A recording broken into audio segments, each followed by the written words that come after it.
Magandang tanghali sa inyo mga kababayan at ganun na rin sa ating mga kapwa Pilipino na nakatira po sa iba't ibang bahagi ng mundo. Kumusta po kayong lahat? Sana po'y nasa mabuti po tayong kalagayan, that all is well. Um, Andito naman po tayo para tumalakay sa mga issues na napakahalaga sa ating pong bayan. At kanina nga, ako po'y, alam niyo po, nanonood po ako sa YouTube, sa mga videos, yung mga latest. At isa po sa mga video ang umagaw po sa akin sa aking pansin. Yun pong privilege speech ni Congressman Bienvenido Benny Abante Jr. ng Manila 6 District. Actually, hindi ko po siya kilala. Pero nakikita ko lang po siya lately. Siya po yung chairman, siya po yung nag-head sa investigation po ng EJK sa House of Representatives. Siya po yung chairman. Yan. At, oh, by the way, bago po tayo patuloy or bago po tayo, before we move on, again, gusto ko pong pasalamatan, as always, my followers and my subscribers po sa YouTube. Napakaliit po ang ng ating YouTube channel. Kokonti pa lang po ang ating subscribers.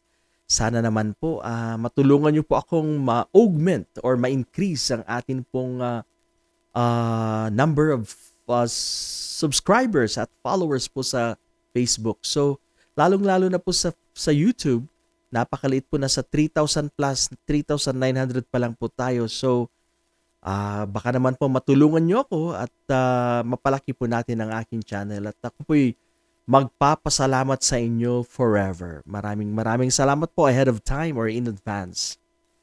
At dumago na po tayo sa privilege speech ni Congressman Benny Abante. By the way, ito po palang si Benny Abante ay si Congressman Abante ay dati pong pastor ng relihiyon na Baptist. Kaya magaling po siyang magsalita. Yan. Dati po siyang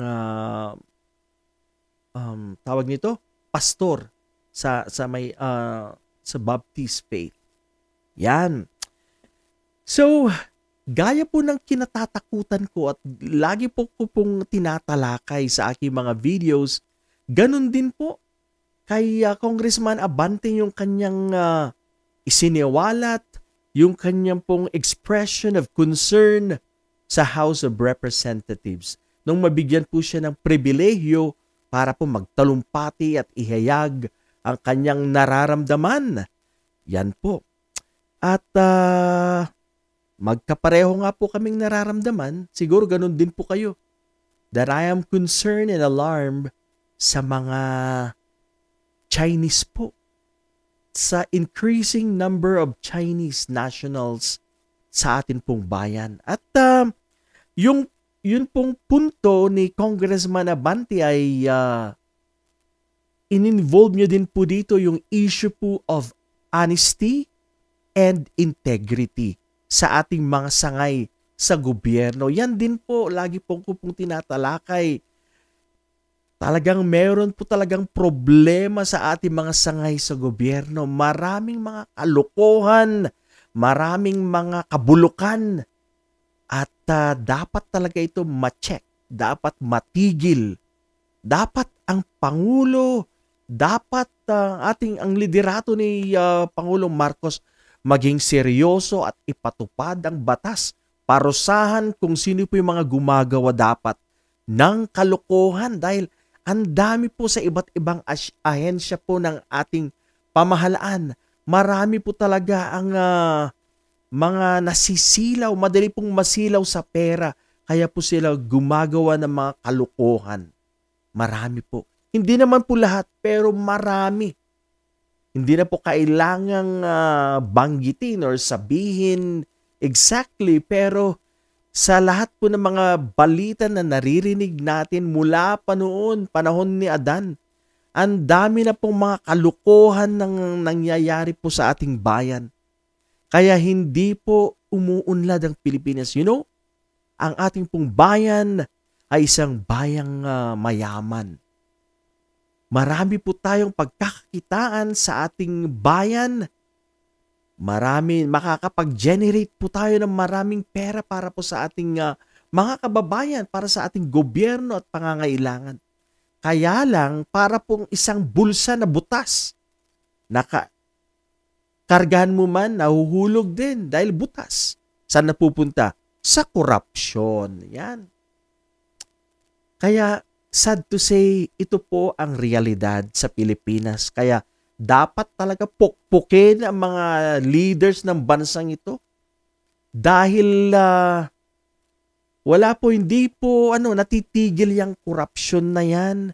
Paggawa ng mga iba't ibang kalukuhan in all levels. Sa taas, pababa, marami. Kaya nga dapat, di ba sinabi ko po sa aking isang video, ang ating Pangulo, ang ating liderato ay isang seryoso na leader, isang leader na may integridad, na magpapatupad, talagang ipapatupad niya ang batas.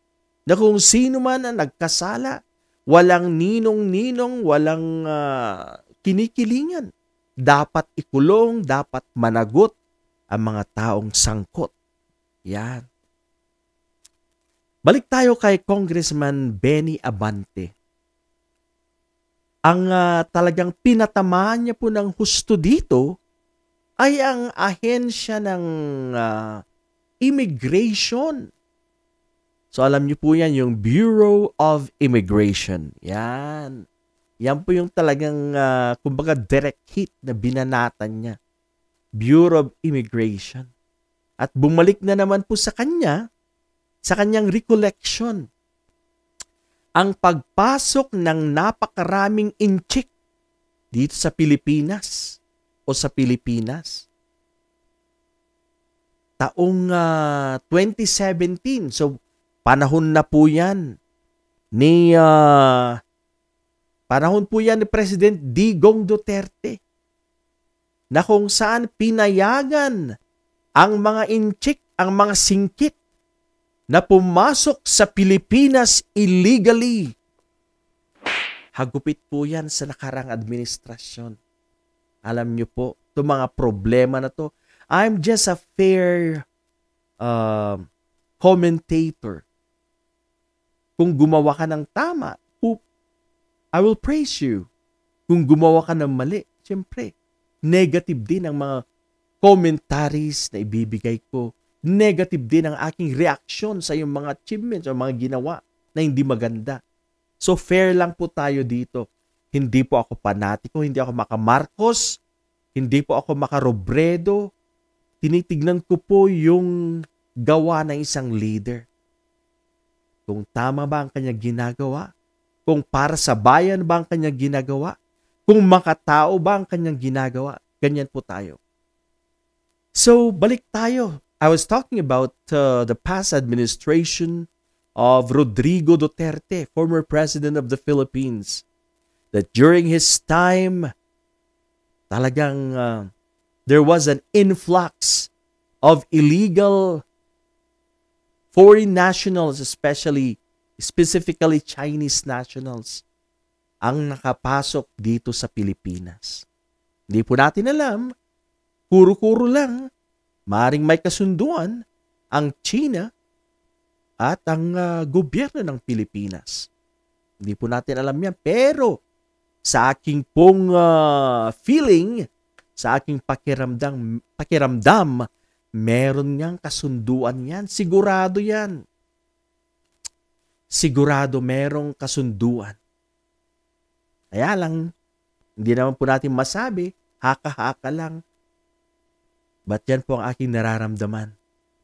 Noong 2017, napakaraming mga singkit ang nakapasok sa atin pong bayan at illegal ang kanilang pagkakapasok po sa ating bayan. Napakasikit yan. Hindi maganda yan. Hindi maganda. Napapasukin mo na lang ang mga illegal na mga foreign nationals na yan. At karamihan sa kanila ay mga incheck. Yan. Siguro meron po silang natanggap. Sigurado po yan.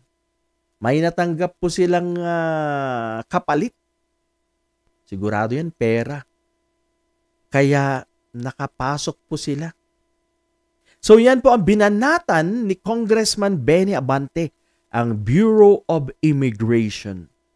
Sa katotohanan po, meron pong natanggal na mga officers, talagang high-ranking officers, officials ng Bureau of Immigration. Kung hindi po ako nagkakamali, I think si Senator Risa Hontiveros na naman po yata ang talagang nag-expose dyan. Kung hindi po ako nagkakamali. Talagang in-expose ni Senator Risa yan sa kanyang Senate hearing. At napakasama po ng mga tao sa gobyerno. Wala pong kamalay-malay ang ating mga kababayan na pinapapasok na pala ang mga singkit illegally at nakukuha lang sa bayad, sa suhol. Ito po ang hindi magandang ugali or style ng mga Pilipino, madaling suhulan. Susuhulan mo lang yan. Talagang gagawa na po ng illegal. Ito po ay isang sad reality po among us Filipinos. Pero po yan ay totoo. Dapat sana itigil na natin yan. Dapat sana disiplinahin ang mga nasa gobyerno na gumagawa ng mga ganyan. Dapat sana parusahan ng mabigat, harsh punishments, ang mga empleyado ng mga gobyerno including high-ranking officials of our land. Kahit mapapangulo, kahit congressman ka dyan, senador, hanggang sa baba, even down to the grassroots level, sa barangay. Kung yung mga public servants gumagawa ng mga hindi tama, mga kalukuhan, dapat po bigyan ng kaparusahan na mabigat. And this will deter them. This will discourage them not to do those foolishness, those acts of foolishness. Dahil marami po sa ating mga kababayan ng madaling bilhin, madaling suhulan. Kaya yan po ang kinagalit ni Congressman Abante. Talagang punong-puno po ng emosyon ang kanyang talumpati. His speech was given rhetorically. Talagang mainit ang kanyang pagbibigyan ng privilege speech.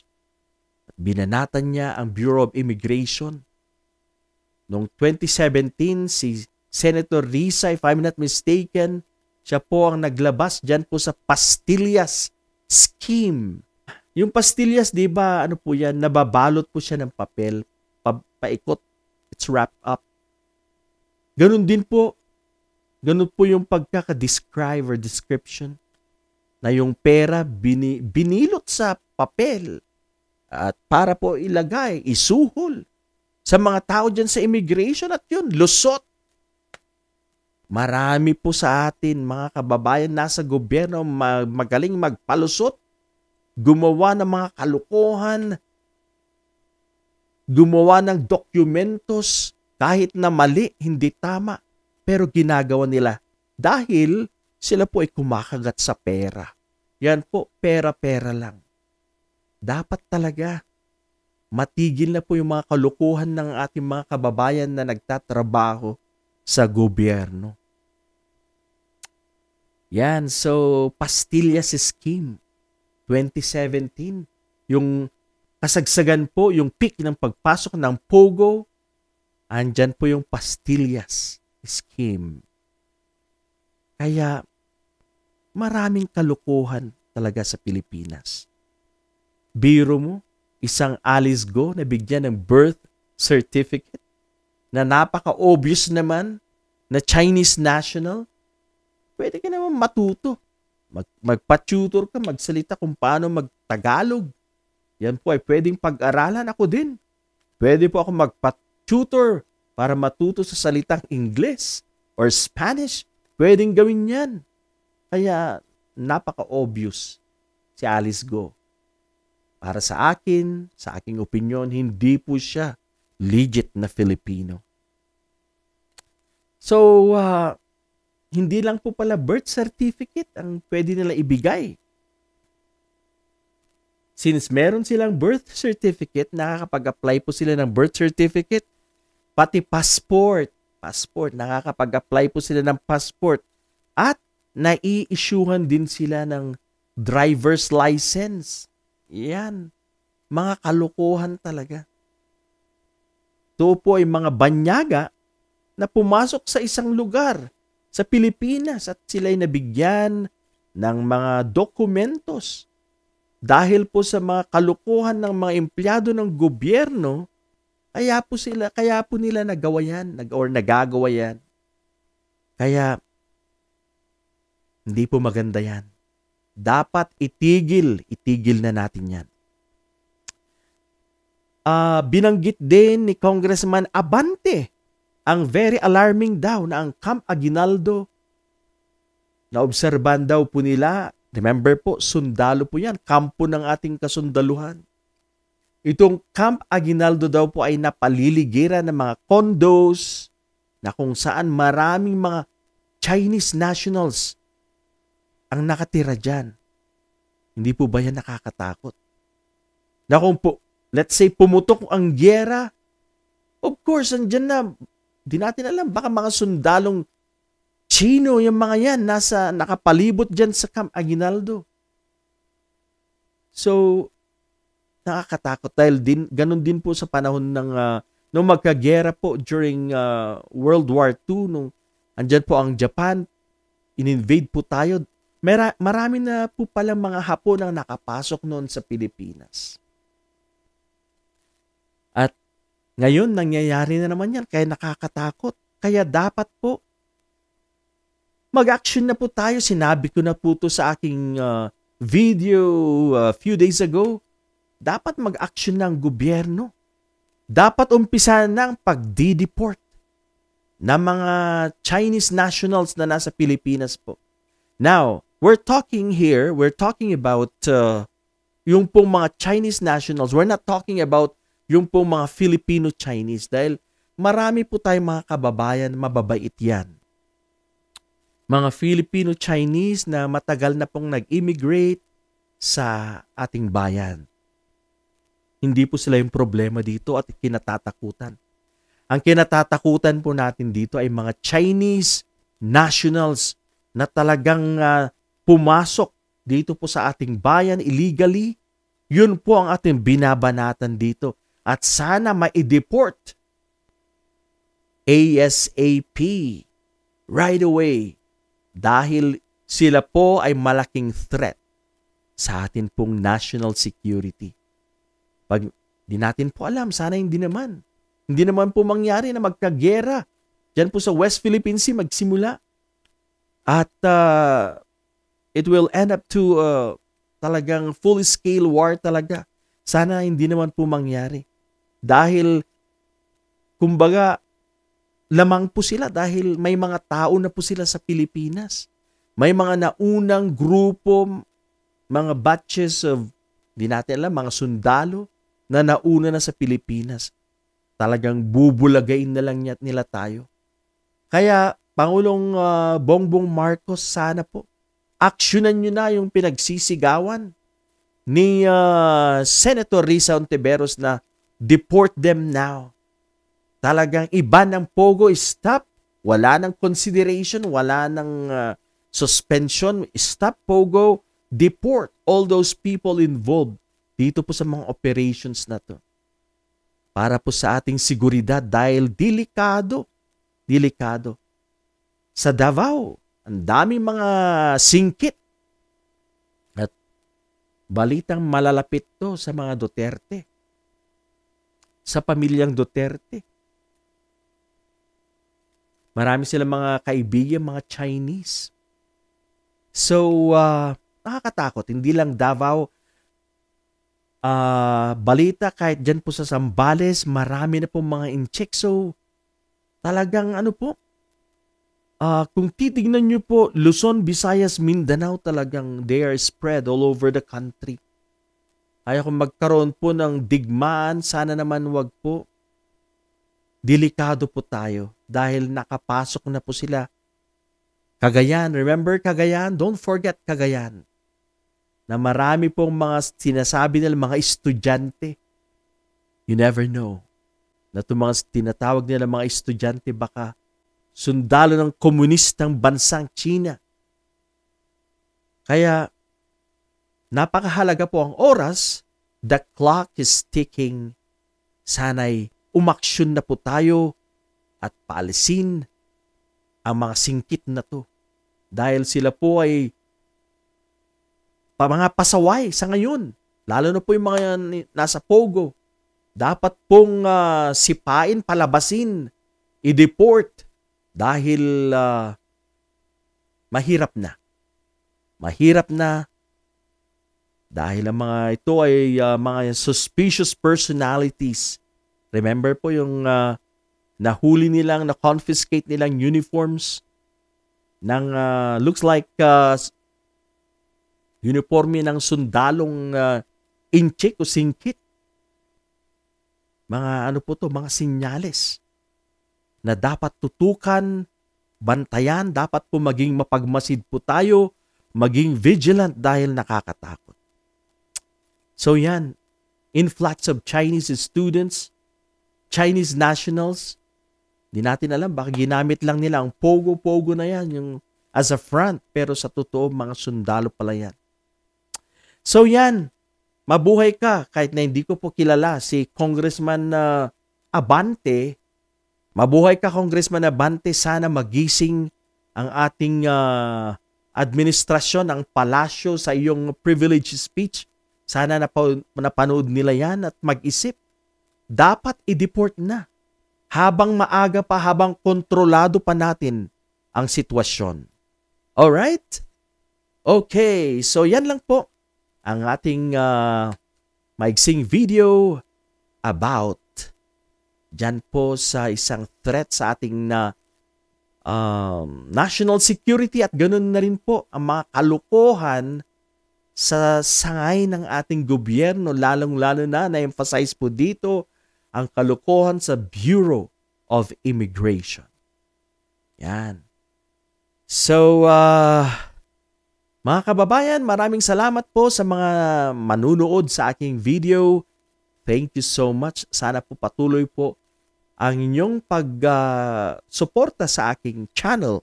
Sana po panoorin nyo, i-share po ninyo ang aking mga videos at mag-subscribe kung hindi po pa po kayo nakapag-subscribe sa aking YouTube channel. Ganun din po sa aking Facebook channel, ang Manong Rayban channel. Again, maraming salamat mga kababayan. Lalo na po sa ating mga kababayang matitino.